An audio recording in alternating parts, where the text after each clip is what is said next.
So, ayan na nga, nagkakaramelize na longganisa.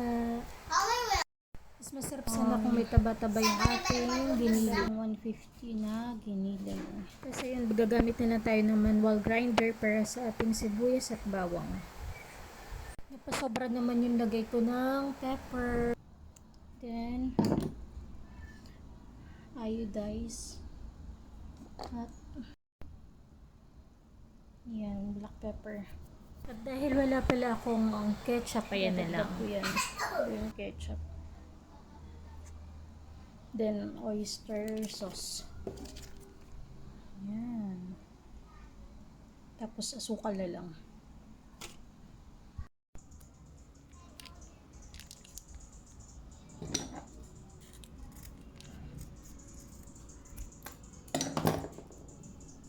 Nalagay ko yung ketchup. Wait lang.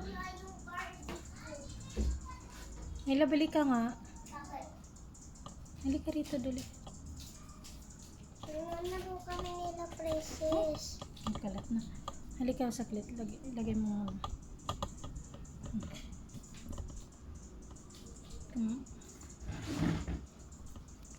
Tapos mo na. Ganyan. Tapos, lalagyan natin yung ketchup. And then, maglalagay tayo ng oyster sauce. Yan. So, mag-explain. Dali. Ito, oyster sauce. Yan yung bawang. Yan, guys. Then, mag-add lang tayo ng 1 cup of sugar. Ay, hindi masyado pala marami. Siguro mga kalahati lang. Okay, cut mo na. Tapos, mag-add tayo ng asin.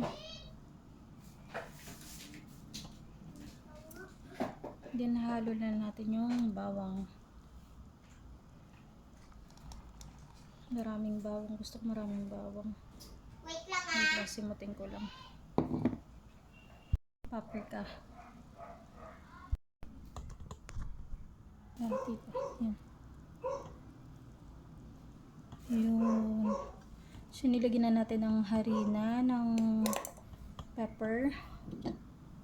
Ayan. Then, aswete. Black pepper. Yan, black pepper. Oyster, tsaka ketchup para manamis-tamis.